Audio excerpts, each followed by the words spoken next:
मायबाप हो, गीता हा असा धर्मग्रंथ आहे की तो धर्मग्रंथ प्रत्येक माणसानं शिकायला पाहिजे. अगोदर वाचायचं शिकायला पाहिजे, नंतर त्यामधले प्रत्येक श्लोकाचा अर्थ काय दिला आहे सर्वज्ञांनी श्रीकृष्ण महाराजांनी, तर हे आपण पाहिलं पाहिजे. बाबा, मी माझे सकाळी गीतेचे वर्ग चालतात. 5 ते 5:30 एक वर्ग चालतो. पुन्हा दुपारून 5 ते 4 ते 5 एक वर्ग चालतो. असे वर्ग चालतात माझे. तर त्यामध्ये अनेक जास्त करून महिलाच शिकतात. आणि त्या महिलेला मी अगोदर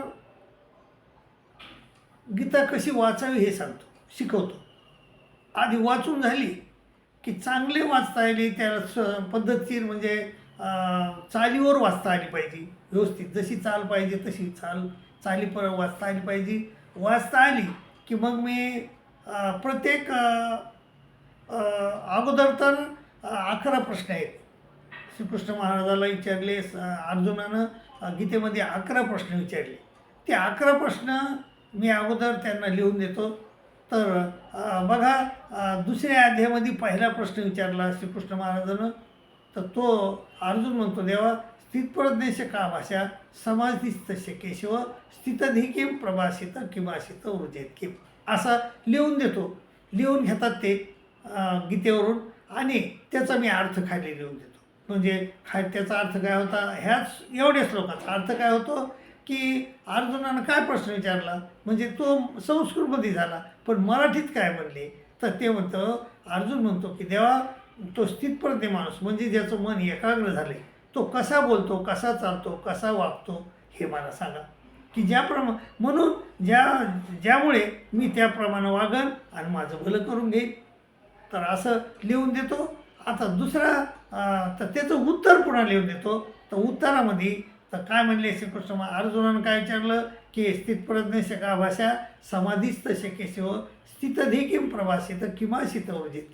आता श्रीकृष्ण महाराजांनी याला काय उत्तर दिलं, तर ते म्हणले श्रीकृष्ण महाराज म्हणजे, अर्जुना, प्रजहाती यदा कामात सर्वात पार्थ मनोगतात आत्मन्य वात्मना तुष्ट स्थितप्रज्ञाचे दोच्छते.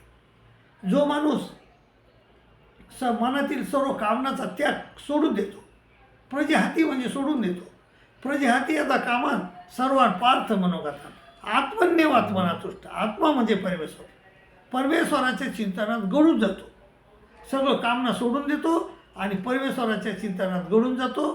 तर त्या माणसाची बुद्धी स्थिर झाली अशी समजावे. काय म्हणले श्रीकृष्ण महाराज, ते म्हणले, अर्जुना, प्रजहाती यदा कामात सर्वात पार्थ मनोगतात आणि आत्मन्य वात्मना तुष्ट स्थितप्रज्ञेचे दोच्छते. जो माणूस मनातील सर्व कामनाचा त्याग करतो आणि परमेश्वराच्या चिंतनात गळून जातो, त्या माणसाची बुद्धी एकाग्र झाली असं समजावा, किंवा तो माणूस काय स्थितप्रज्ञ आहे असं समजावं. असं मी लिहून देतो. ते मग पुन्हा पाठ करून घेतो, वरचीवर आणि पुन्हा वरचीवर पाठ करून घेतो. त्या महिला करतात बी, आणि मग त्याप्रमाणे त्याला गीता समजून जाते. आता दुसरं श्रीकृष्ण महाराजांना 17 श्लोकातून त्याला स्थितप्रज्ञाचे लक्षणं सांगितले. आता दुसरं काय लक्षण, ते म्हणजे दुःखे सोनं दिग्न म्हणा सुखे सुगतस्प्रा वितराग भयक्रोधा स्थितधीर मुनिलिच्छते. म्हणजे जो माणूस दुःखात दुःखी होत नाही आणि सुखात सुखी होत नाही. त्याचा अर्थ असा होला की जो माणूस दुःखात दुःखी होत नाही, सुखात सुखी होत नाही, दुःखे सोनं दिग्न म्हणा सुखे सुगतस्प्रा, सुखामध्ये हुरळून जात नाही, वितराग भयक्रोधा, आणि वित म्हणजे सोडून देतो, भय म्हणजे भिण्याची काही भीती नाही, प्रश्न नाही, भीती सोडून देतो.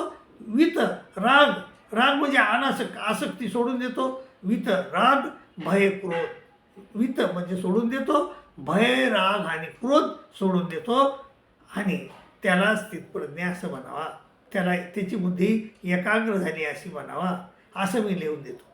प्रत्येक जे श्रीकृष्ण महाराजाला अर्जुनाने जे प्रश्न विचारले त्या प्रश्नाचं संपूर्णतः उत्तर लिहून देतो आणि 4-5 बाया घुटून घेतो त्याच्याकडून. चला म्हणा सांगा, श्लोक म्हणा, त्या श्लोकाचा अर्थ काय सांगा, किंवा मी श्लोक म्हणतो आणि त्याला सांगा म्हणतो अर्थ. प्रत्येक मावल्या सांगतात अर्थ. तर हे असं एकदाच होत नाही, एकदम होत नाही, हळूहळू म्हणजे बराच वेळ लागतो त्याला त्या कणखर व्हायला. तर मग आता दुसरा पुन्हा मी त्याला सांगतो की याच्यात काय सांगितले पुन्हा श्रीकृष्ण महाराजानं, यदा सहरते चायन कुर्मोंगानी सर्वशा इंद्रियाथिंबे तस्य प्रज्ञा प्रतिष्ठिता.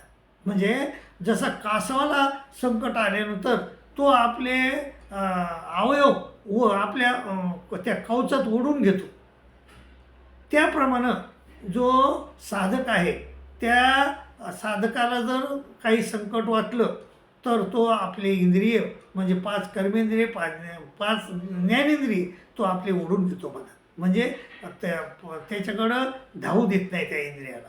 तर त्याप्रमाणे जो योगी, जो सत्पुरुष, जो साधक त्याप्रमाणे कासवाप्रमाणे आपले इंद्रिय ताब्यात ठेवतो, त्या माणसाची बुद्धी स्थिर झाली अशी समजावा. हा बाबा पुन्हा काय म्हणले, पुन्हा ते म्हणले या निशा सर्वभूतानां तस्यां जागर्ति संयमी. जेव्हा सर्वभूताची प्राणीमात्राची रात्र असते, जेव्हा सगळे जण झोपलेले असतात, या निशा सर्वभूतानां तस्यां जागर्ति संयमी. तर तिथं संयमी माणूस जागतो, एकाग्र बुद्धीचा माणूस तिथं जागत असतो आणि परमेश्वराचं चिंतन करत असतो. या निशा सर्वभूतानां तस्यां जागर्ति संयमी आणि यशाम जागृती भूताने सा निशा पश्यतो म्हणे. आणि जिकडं ज्यावेळेस सगळे लोक जागे असतात तेव्हा झोपतो आणि ज्यावेळेस सगळे लोक झोपतात त्यावेळेस हा जागतो. असं मी सर्व महिलांना मावल्यांना लिहून देतो आणि त्या पुन्हा लिहून देतो. आपुर्यमान मचल प्रतिष्ठाम समुद्र माप प्रोशंती तदोत्त कामायम प्रोशंती सर्वे स्वशांती मापनोती न कामकामी. जसे सगळे किती नद्या तरी पावसाळ्यामध्ये समुद्राला मिळतात जाऊ आणि तरीही समुद्र वरून वाहत नाही, सारखा राहतो. आणि तसं त्याप्रमाणे जो मुनी आहे त्याच्या मनात कितीही कामवासना शिरल्या तरीही तो मुनी सारखा राहतो. असं मी त्यांना लिहून देतो, त्यांच्याकडून घुटून घेतो आणि मग त्या मावल्या त्याप्रमाणे त्याला समजून जाते. आणि पुन्हा शेवटी एक श्लोक आहे, या यशा ब्राह्मणी स्थिती पार्थ नयना प्राप्य विमुक्ती स्थित्वाशा मंतकालिपे ब्रह्मनिर्वाण उच्यते. ही ब्राह्मणी स्थिती आहे आणि ही ब्राह्मणी म्हणजे वर सांगितली त्याप्रमाणे तुम्हाला 4-5 श्लोकाचं सांगितलं मी उदाहरण, तशी ही ब्राह्मणी स्थिती आहे म्हणले. आणि ब्राह्मणी स्थिती यशा ब्राह्मणी स्थिती पार्थ नयना प्राप्य विमुक्ती. ही ब्राह्मणी स्थिती प्राप्त झाल्यावर पुन्हा माणूस मोहात पडत नाही आणि अंतकाली परमेश्वराची प्राप्ती त्याला होते.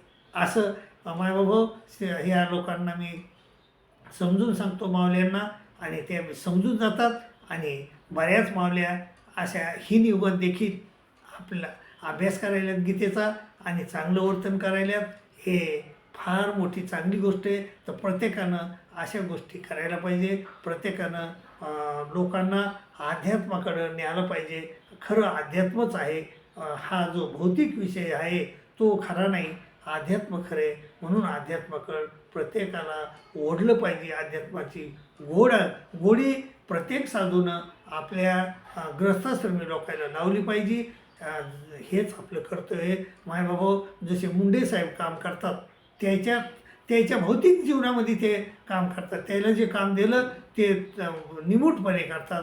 मग आपण देखील त्याचाच हे घेऊन, त्याचा उद्देश घेऊन किंवा त्याचा हे घेऊन, मागोवा घेऊन आपण देखील आपल्या क्षेत्रामध्ये साधू आपलं काय काम आहे, आपलं ग्रस्त लोकांना सुधारण्याचं काम आहे, त्यांना धर्म समजून सांगण्याचं काम आहे. तो धर्म समजून सांगण्याचं काम आपण केलं पाहिजे मायबाप. आणि जो करीन तोच खरा साधू आहे असं माझं मत आहे. दंडोत प्रणाम, दंडोत प्रणाम, दंडोत.